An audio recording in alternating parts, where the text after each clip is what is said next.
Welkom. Vandag neem ons jou na 'n plek wat puls van energie in Osaka, Japan. Ja, die bekende Dotonbori en Shinsaibashi. Maar kyk, ons gaan bietjie verby die gewone toeriste goed kyk, né? Jou bronne gee ons 'n paar interessante hoekies. Presies. Daar's soveel meer as net die helder ligte en die kosstalletjies wat jy oral sien.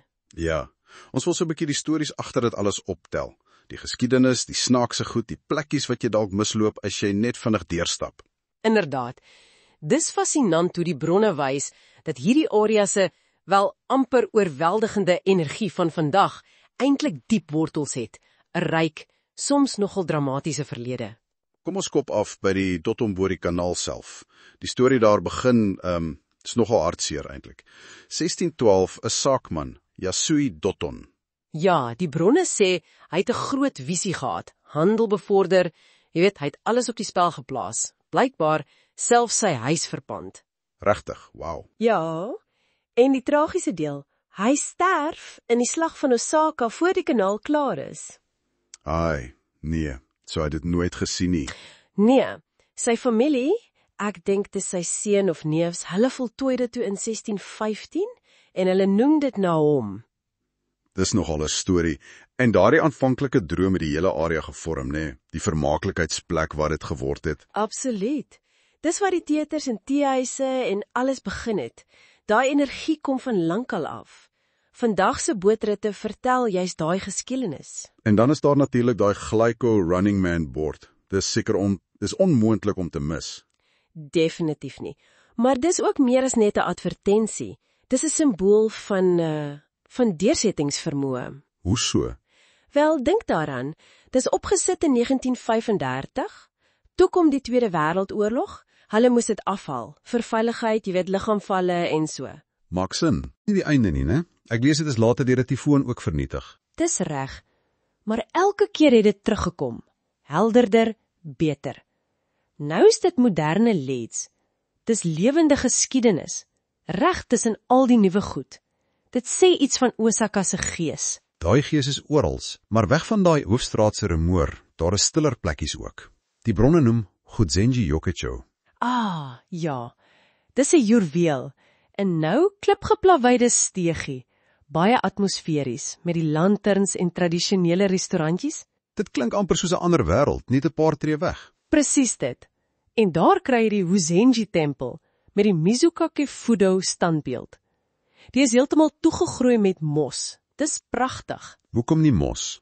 Wel, mense gooi water oor die standbeeld terwyl hulle bid, vir goeie geluk en so. Oor jare en jare het hy mos net gegroei. Dis so 'n rustige, amper gewyde oomblik, reg langs al die gaas. 'n Regte versteekte juweel, soos jy sê, maklik om mis te loop as jy nie weet nie. Definitief. En dit wys daai kontras, die laag van die plek, tradisie en stilte langs die moderne energie. Dis wat dit so interessant maak. En dan is daar die bietjie vreemder stories ook, soos daai pop, die Keidare Taro. Ja, die narpop. Hy was die geluksbringer vir 'n restaurant wat, wel basies beteken dit, eet tot jy omval. Dis mos Asaka se lese, Keidore. Ek het al daarvan gehoor. Maar die restaurant het toe gesluit, en die pop is gebere. En toe, soos in die storie, het die sekuriteitswagte hom hoor fluister. Wag, wat? Fluister? Ja, godsons, ek wil teruggaan Dotonbori toe. Nogal grillerig, né? Beslis. Waar is hy nou? Jy kan hom blykbaar sien in die Nakazawa Daure gebou, of soms by die Kamigaka Ikkyoi Museum. Dis ook 'n interessante plekkie, wys die ou Ikkyoi prente van die teater daar. Dis fascinerend. Hierdie klein legendes, en dan die kontras met plekke soos Amerikamura, wat weer jonk en energiek is. Of die meer stylvolle Huri-distrik, wat ook naby is. Dit alles saam gee die plek soveel meer diepte as net die hoofstraat. So, wat leer ons hier uit? Dotonbori en Shinsaibashi is duidelik soveel meer as net 'n plek vir kos en inkoop is. Absoluut.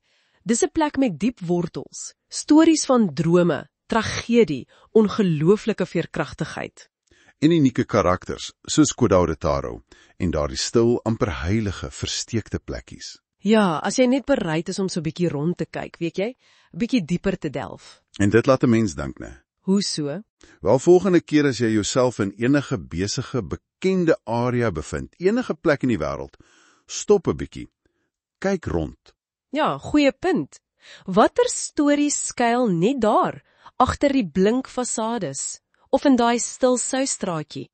Watter persoonlike, versteekte juwele wag dalk net vir jou om ontdek te word? Presies. Net deur 'n bietjie anders te kyk, met nuuskierigheid.